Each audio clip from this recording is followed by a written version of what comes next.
Bharatiya Janata party के प्रदेश अध्यक्ष आदेश गुप्ता और पूर्व केंद्रीय मंत्री एवं सांसद डॉक्टर हर्षवर्धन ने एक प्रेस वार्ता के दौरान आम आदमी पार्टी पर जमकर निशाना साधते हुए केजरीवाल सरकार को लुटेरी सरकार कहा। उन्होंने कहा कि आबकारी नीति के माध्यम से इस सरकार ने करोड़ों रुपए के जो घोटाले किए हैं उसका परिणाम यही होना था। उन्होंने कहा कि जनता के पैसे अनाप शनाप खर्च कर प्रचार के दम पर झूठ को परोसने का खेल आम आदमी पार्टी सरकार चला रही थी, लेकिन केजरीवाल को अब नैतिकता के आधार पर मनीष सिसोदिया और सत्येंद्र जैन का इस्तीफा ले लेना चाहिए। बहुत बहुत स्वागत है।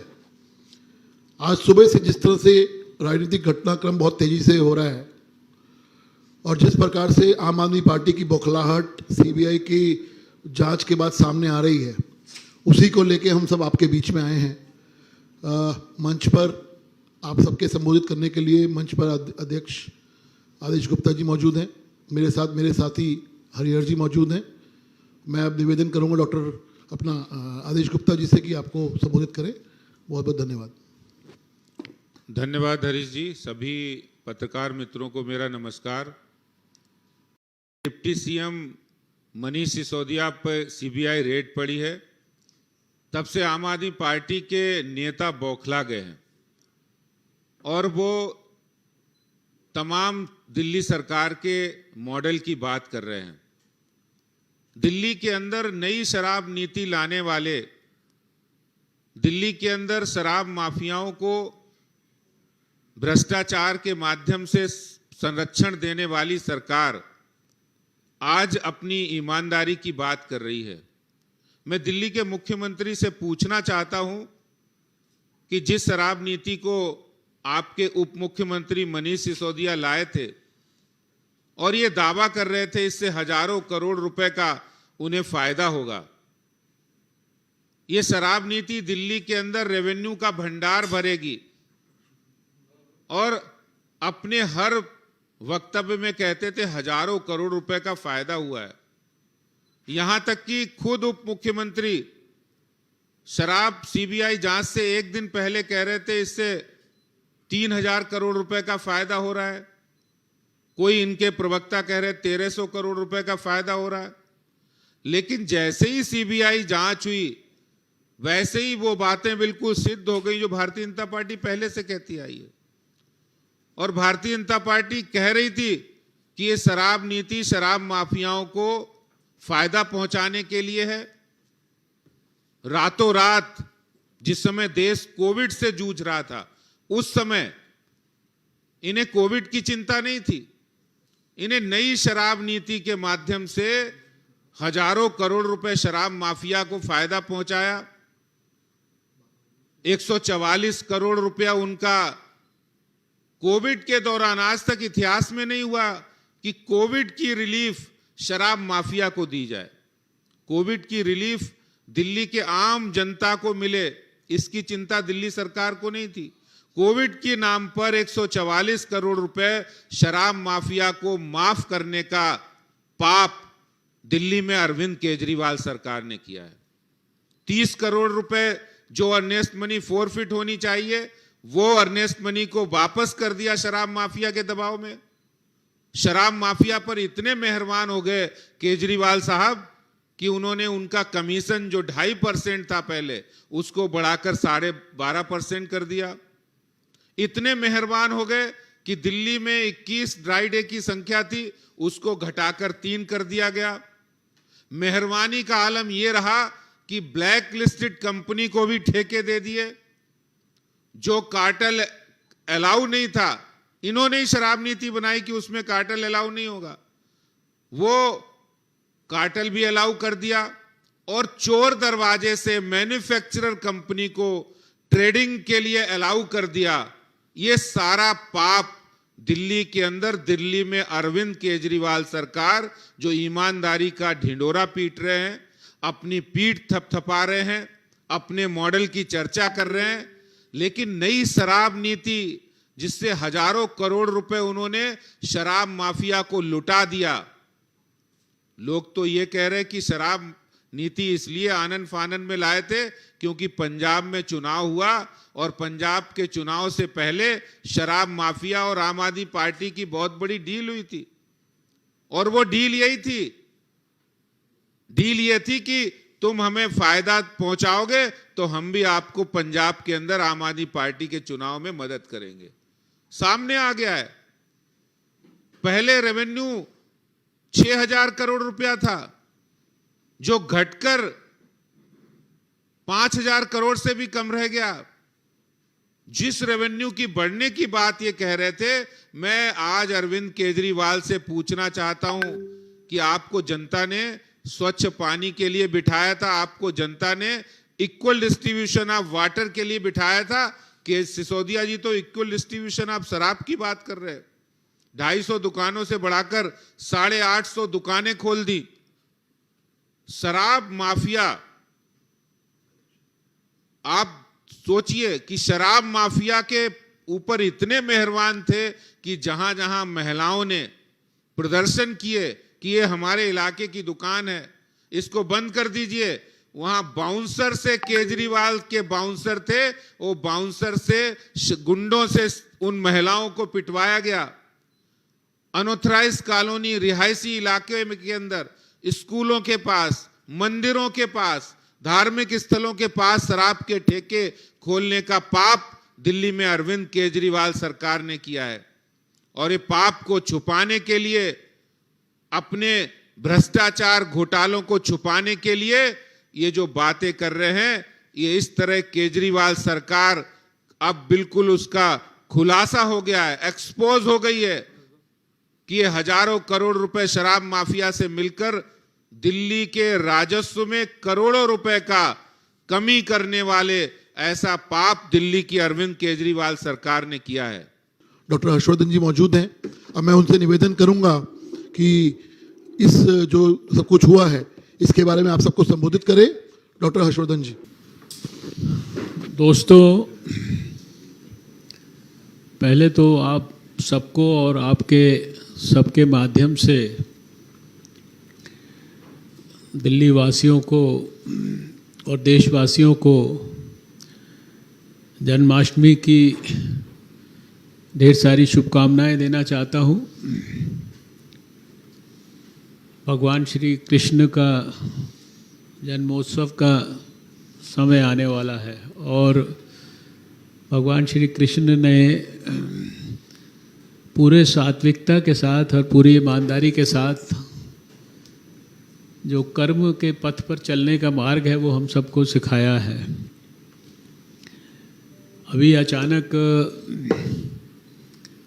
हमें प्रेस कॉन्फ्रेंस करनी पड़ रही है और आप जानते हैं कि पिछले समय में जो दिल्ली में एक्साइज पॉलिसी आई, उसके संदर्भ में दिल्ली में भारतीय जनता पार्टी के कार्यकर्ता लगातार पिछले काफ़ी समय से अनेक प्रकार के माध्यमों से व्यापक संघर्ष कर रहे हैं और उस व्यापक संघर्ष का सुपरिणाम यह हुआ कि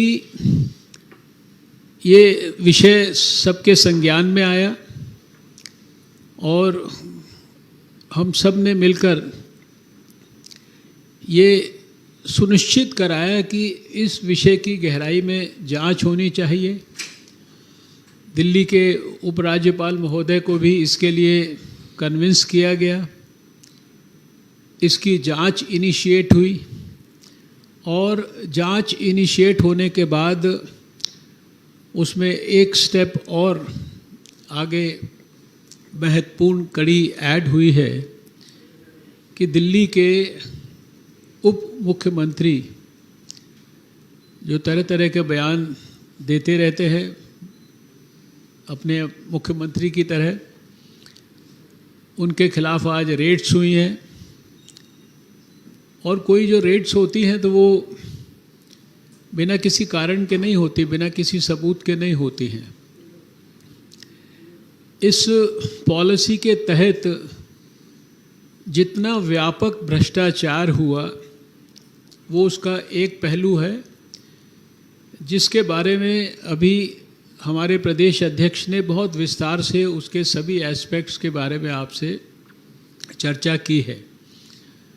उनको लगातार पिछले कई महीनों से हम बार बार दोहराते आ रहे हैं। आप देख रहे हैं कि जो मुख्यमंत्री और जो सरकार विकास की बात करती थी वो आज विनाशकारी सरकार बन चुकी है। उसके लिए विकास का महत्व नहीं है, वो समाज के विनाश के ऊपर तुली हुई है। वो नौजवानों को आगे बढ़ाने की बजाय उनको विनाश के पथ पर आगे बढ़ा रही है।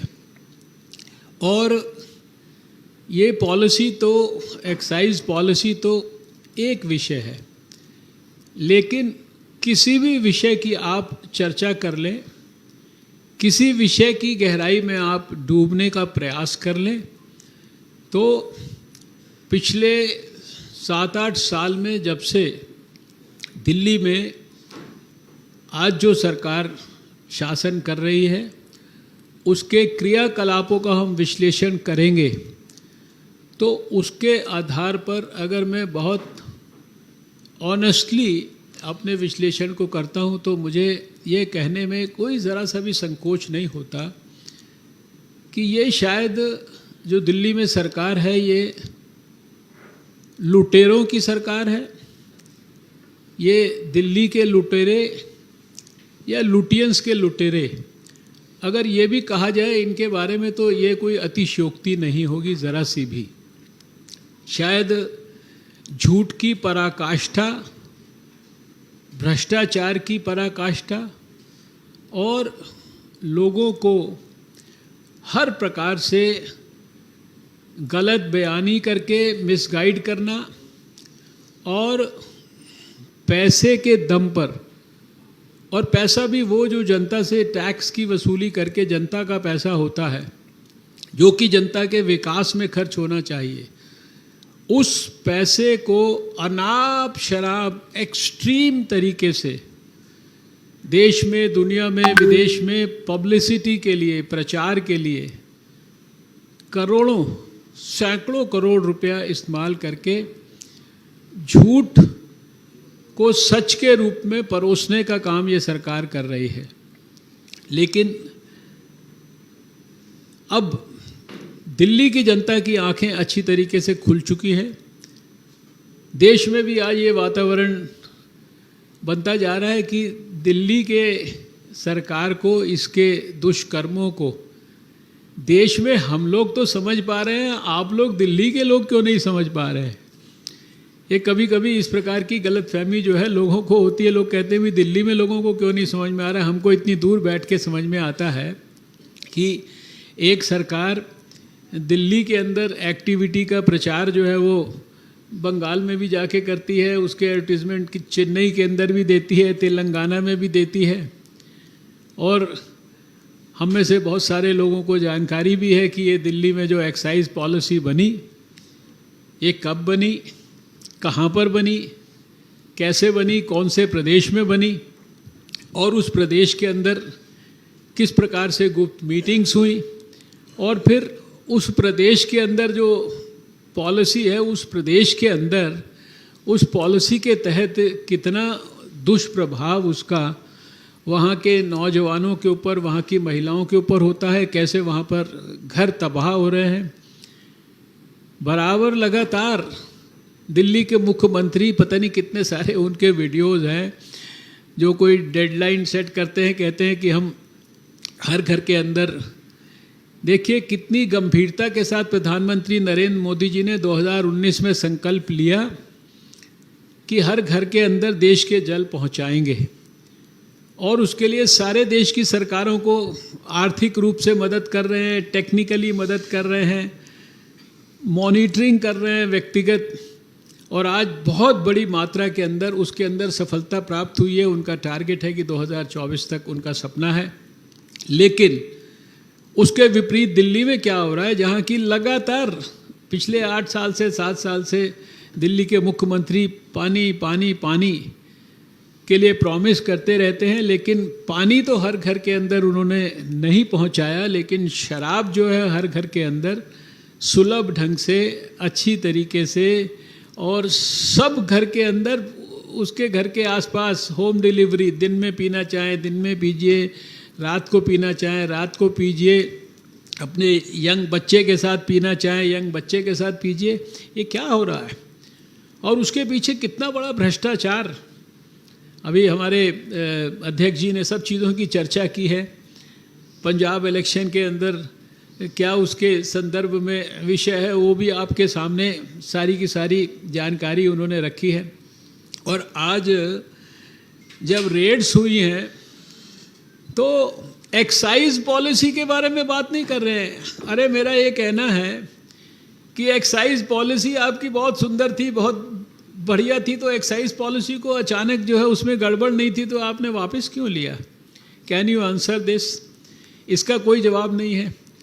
और विषय को भटकाने के लिए लोगों से आप एजुकेशन की बात कर रहे हैं। एजुकेशन की बात के ऊपर भी जो है कभी गंभीर रूप से चर्चा हो जाएगी। तो दिल्ली में मैं भी एजुकेशन मिनिस्टर रहा हूँ, मुझे पता है कि एजुकेशन की जो दिल्ली के अंदर जो असली हकीकत है वो क्या है, दिल्ली के स्वास्थ्य की असली हकीकत क्या है। लेकिन आज वो विषय नहीं है, लेकिन वो उस विषय की मुख्यमंत्री जी चर्चा कर रहे हैं। अरे भाई, आपके मंत्रियों ने क्या किया? आपके मंत्रियों पे कौन से केसेस बन रहे हैं? कब तक आप उनको बचाएंगे? और जो कानून होता है उसकी गिरफ्त से कोई बच नहीं सकता। एक मंत्री तो ऑलरेडी उनका क्या हश्र हुआ है, लेकिन आप अभी भी उसके खिलाफ कोई एक्शन नहीं ले रहे हैं। दूसरे के बारे में जो कुछ हो रहा है ये तथ्यों के आधार पर सब कुछ हो रहा है। झूठ परोसने से, लोगों को मिसगाइड करने से, एक्साइज पॉलिसी की जगह एजुकेशन की बात करने से आप बच नहीं पाएंगे। और अब वो समय आ गया है जब पाप का घड़ा, भ्रष्टाचार का घड़ा वो पूरा ऊपर तक भर गया है। और ऊपर तक भर के वो छलकना शुरू हो गया है अच्छी तरीके से। और इतना छलक रहा है, इतना छलक रहा है कि सारी दिल्ली वाले नहीं, सारे देश वालों को जो है उसके अंदर से जो दुर्गंध है वो महसूस होनी शुरू हो गई है। वो मैं समझता हूँ कि सच बात तो यह है कि इस भ्रष्ट, बेईमान, झूठी, थॉरोली करप्ट सरकार को और इसके मंत्रियों को दिल्ली में एक मिनट भी मैं समझता हूँ कि शासन में रहने का कोई अधिकार नहीं है। वैसे तो कोई नैतिकता है नहीं, और नैतिकता के नाम पर, प्रोबिटी इन पब्लिक लाइफ के नाम पर बहुत ज़्यादा बहकाया और बहकाकर जो है सत्ता में आए। लेकिन सबसे पहले वो भूले तो प्रोबिटी को भूले। मुझे याद है कि जब दिल्ली असेंबली में मैंने भाषण दिया था तो इनके जितने विषय थे सारे विषयों के ऊपर जो है एक एक विषय के ऊपर प्रोबिटी के लिए क्या कहा और क्या किया, उसके ऊपर भी अलग से प्रेस कॉन्फ्रेंस हो सकती है इनके 8 साल के विषयों पर। लेकिन आज वो विषय नहीं है। तो इस सरकार को मेरे विचार में दिल्ली के अंदर 1 मिनट भी सत्ता में रहने का कोई कारण नहीं है। और इनको इस्तीफ़ा देना चाहिए, इनको छोड़ना चाहिए। वरना तो देखिए, मैं समझता हूँ कि देश में इतिहास इस तरह का है कि जनता जब खड़ी हो जाती है तो फिर अच्छे अच्छे शासन जो है वो डोलने लगते हैं और सिंहासन जो है फिर वो छोड़ना पड़ता है, फिर कोई तरीके से जो है बचाव नहीं होता। तो आज का दिन जो है वो दिल्ली वालों के लिए एक दृष्टि से राहत का दिन है कि कम से कम कहीं दिल्ली के लोगों को ये एहसास और अनुभूति हुई होगी कि सरकार भ्रष्टाचार कर रही है, तो व्यवस्था जो सरकार के अंदर भ्रष्टाचारी लोग हैं उनको भले ही संपूर्ण रूप से नहीं, और जो पकड़े जा रहे हैं उनसे भी ज़्यादा जो बड़े भ्रष्टाचार में लिप्त हैं शायद उनको अभी नहीं उस तरीके से पकड़ पाई है। लेकिन जो है भ्रष्टाचारियों को पकड़कर उनके खिलाफ एक्शन लेने की प्रक्रिया शुरू हो गई है।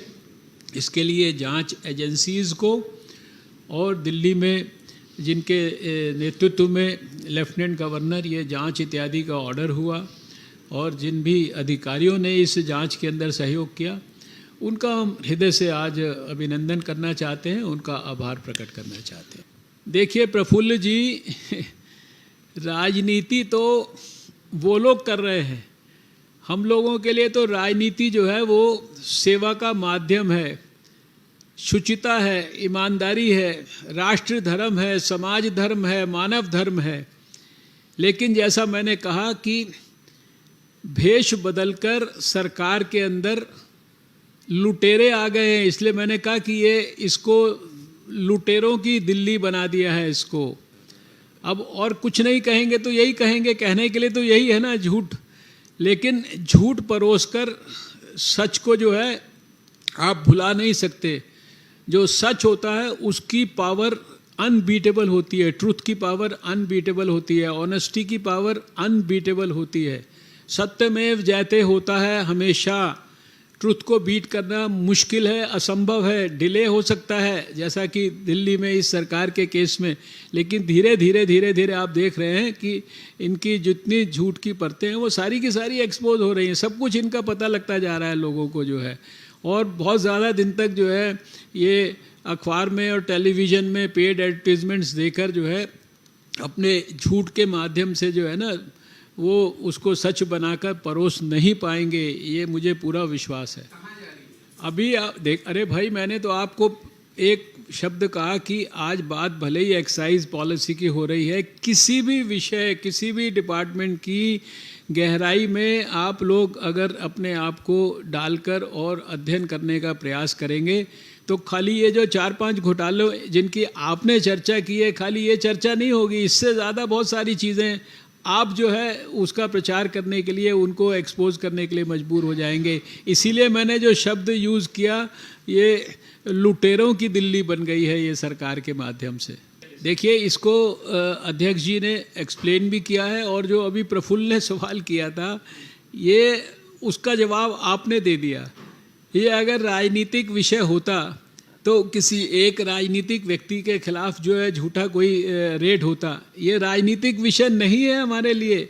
हमारे लिए ये दिल्ली के लोग, दिल्ली के नौजवान, उनके स्वास्थ्य की रक्षा, हमारी दिल्ली की बहनें, माताएं, उनके रक्षा, उनके परिवार जो तबाह हो रहे थे, और जिस तरह से शराब परोसी जा रही थी, और शराब परोसने के बदले जिस तरीके से जो है भ्रष्टाचार किया, और आपने सब स्वयं ही आपने कार्टेल की बात कर दी, स्वयं ही आपने बात कर दिया कि किस तरह से पॉलिसी बनी थी, किस तरह से जो शराब कंपनियां हैं उनको फेवर करने के लिए प्रयास हुआ, वो सारी चीज़ें आपने खुद ही दे दी।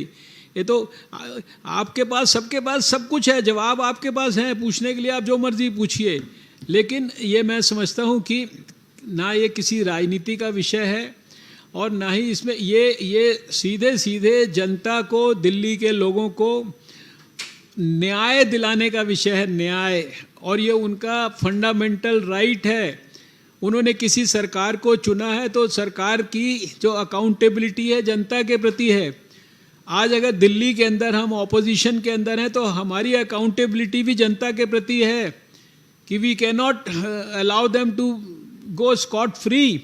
वो ऐसे जो है किसी प्रकार से प्रचार करके, प्रसार करके, झूठ बोलकर और एडवर्टीजमेंट देकर और टेलीविज़न पर बड़े बड़े एड्स देकर और बातें करके जो है वो जनता को ज़्यादा दिन तक जो है बरगला कर और मूर्ख नहीं बना सकते।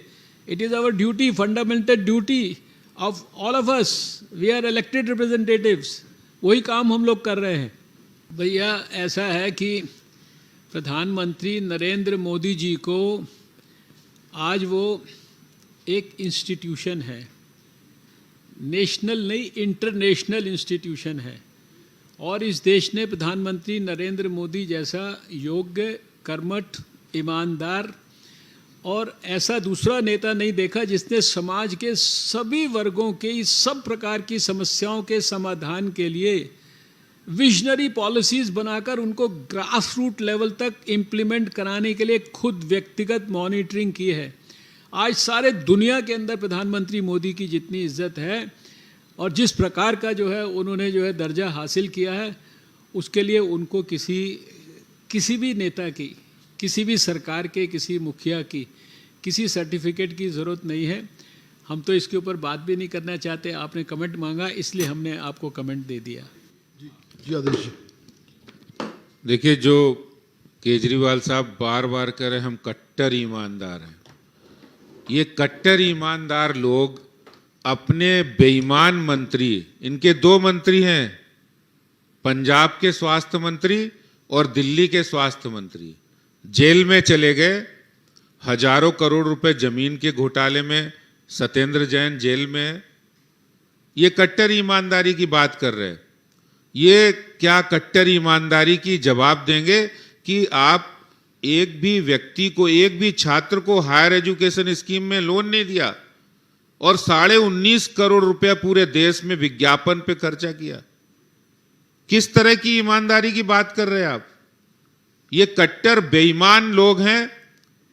जिस तरह इन्होंने शराब माफिया को फायदा पहुंचाया है, जिस तरह इन्होंने जल बोर्ड में घोटाला किया है, जिस तरह इन्होंने डीटीसी की बस खरीद में घोटाला किया, ये बेईमानी की पराकाष्ठा, इन्होंने लिमिट क्रॉस कर दी है बेईमानी की। ये सिर्फ बेईमानी का, ईमानदारी का चोला ओढ़ने वाले ये लोग हैं। और केजरीवाल जवाब देंगे अगर उनके पास जवाब है कि जो कह रहे थे कि शराब की नई नीति से हमें हजारों करोड़ रुपए का फायदा हो। एक दिन में ही पलटी मार दी। एक दिन पहले प्रेस कॉन्फ्रेंस करके, जिस दिन सीबीआई जांच नहीं हुई थी, बोले 3,000 करोड़ रुपए का फायदा हो रहा था और वो अचानक से नुकसान में बदल गया। इनकी ईमानदारी सबके सामने आ गई है। ये पूरी तरह से एक्सपोज हो गए हैं। इनकी बेईमानी सबके सामने आ गई है। क्या वो जवाब देंगे अगर आपकी इतनी नई शराब की नीति, मनीष सिसोदिया या केजरीवाल जी जवाब देंगे कि उनकी नई शराब नीति इतनी अच्छी थी तो सीबीआई जांच के बाद आपने वापस क्यों ले ली? जवाब देंगे वो? उन्होंने शराब माफिया को जो राहत दे दी, 144 करोड़ माफ दे कर दिए, क्या इस पर उनका कोई जवाब आया? उन्होंने ही बनाई ना शराब पॉलिसी। शराब नीति वही लाए थे नवंबर में। उसमें ये लिखा था कि किसी भी मैन्युफैक्चरर कंपनी को हम ठेके नहीं देंगे, ये नियम था उनका। लेकिन उसी में उन्होंने चोर दरवाजे से मैन्युफैक्चरर कंपनी को ट्रेडिंग के लिए अलाउ करवा दिया। कार्टेल नहीं अलाउ था, उस कार्टेल को उन्होंने अलाउ किया। देखिए, झूठ बोल रहे हैं सिसोदिया जी। एलजी जो तत्कालीन एलजी थे, उन्होंने कहा था ये शराब पॉलिसी गलत है। और गलत इसलिए है क्योंकि अनऑथराइज कॉलोनी में आज तक की हिस्ट्री में दिल्ली के अंदर मास्टर प्लान इसकी इजाजत नहीं देता है कि अनऑथराइज कॉलोनी में ठेके खोले जाएं। लेकिन दिल्ली सरकार इस बात पर अड़ी हुई थी कि हमें नई शराब नीति लानी है। क्यों? क्योंकि वो शराब माफिया से पहले ही मिलकर ये सारा षड्यंत्र, भ्रष्टाचार का खेल रच चुके थे।